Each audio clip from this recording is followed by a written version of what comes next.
এরা বলে অনামিকা রাস্তায় দেখ সাপ এসে দেখবি, আয় আয় আয়। এই চল চল তাড়া চল চল। কই কই সাপ কই? তোরা তো আসতেই লেট করেছিস, সে সাপ তো চলে গেছে। এক কাজ কর দিনে বুঝাগুলো নিয়ে চল দিন বাড়ির দিকে। हे प्रभु हे हरि राम कृष्ण जगन्नाथ प्रेमानंद। ডাক্তার সাহেব আমার মার বিরাট শরীর খারাপ, একটু তাড়াতাড়ি দেখো। হ্যাঁ কি হয়েছে বলো। ডাক্তার বাবু আমি রাত্রে ঘুম পড়লে আমার আর ঘুম আসে না।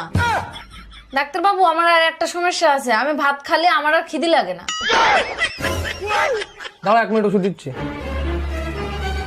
এটা রাত্রি ঘুমনির পরে একটা খাবা আর সকালে ঘুমিতে ওঠার আগে একটা খাবা, এই নাও।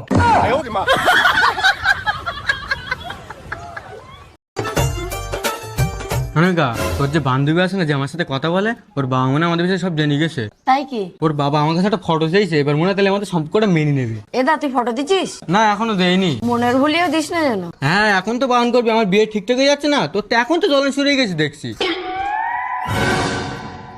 আচ্ছা অনামিকার বাবা কি কাজ করে রে? ওর বাবা তান্ত্রিক কালা জাদু করে।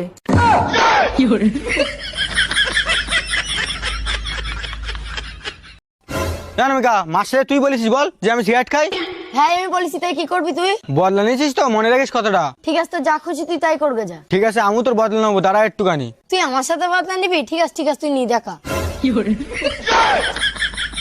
এরা আজ কি পাগল হয়ে গেলি না? পাগলের মতো ওরম করছি কেন তুই? কিরম বদলা নিচ্ছি তুই? তো তোরই জামা কাপড় নোংরা আসছে। হ্যাঁ ঠিক বলেছিস তুই, জামা কাপড় তো আমারই নোংরা হচ্ছে, কিন্তু কাজটা তো তুই, তাই না? ওমা আমার রেজাল্ট চলে এসেছে। আমি জানি তুই ফেল করেছিস, কুদালটা নিয়ে তোর বাবার সাথে সোজা মাঠে যা। ওমা আমি 100 মধ্যে 90 নম্বর পেয়েছি। কি বলছিস তুই? 100-র মধ্যে 90 নাম্বার পেয়েছিস? কই দেখি। এ নাও দেখো। 100-র মধ্যে 90 পেয়েছিস তুই? তুই তো 9 পেয়েছিস, শূন্যটা তো তুই লাগাইছিস। আমি শূন্য লাগাবো কেন? বদমাইশ ছেলে, আমার পাগল বানানি। ওমা চিল্লাচ্ছ কেন? কি হয়েছে? অনামিকা দেখ আমি 100 মধ্যে 90 পেয়েছি, মাথা বেশি করছে না, মা মনে করছে আমি 9 এর পিছনে শূন্য লাগাইছি। কই দেখি দা।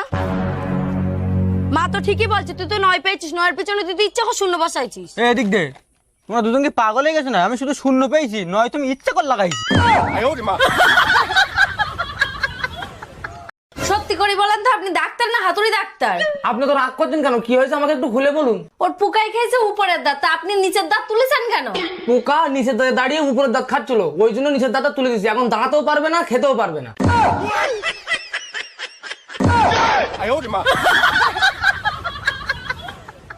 চলো চলো তাড়াতাড়ি চলো, আমাদের লেট হয়ে যাচ্ছে।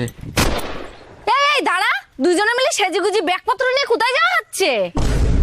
ওমা আমি তো শ্বশুর বাড়ি যাচ্ছি। শ্বশুর বাড়ি যাচ্ছিস? কই একবার তো আমার বলার প্রয়োজন মনে করলি না? ওমা তোমরা কি জিজ্ঞাসা করো, বাড়ি তো গ্যাস শেষ হয়ে গেছে, ওর জন্য তোমার বৌমা বলছে আমার কদিনের জন্য বাপের বাড়ি থুয়ে আসো। ও বাড়ি গ্যাস পড়ে গেলে তোমার বউর বাপের বাড়ি গিয়ে থুয়ে আসতে হবে বলো? কেন বাড়ি কাঠকুটো আছে তাই তো তোমার বউ রাঁধতে পারবে না? এই বুড়ি একদম চুপ। ওই কাঠকুটো দিয়ে আমি রান্না করে তোমাদের খাওয়াতে পারবো না, পারলে নিজে রান্না করে নিজেই খাও। আর শোনো, বাড়ি যেদিন গ্যাস আসবে সেদিন আমায় নিয়ে আসতে হবে। চলো।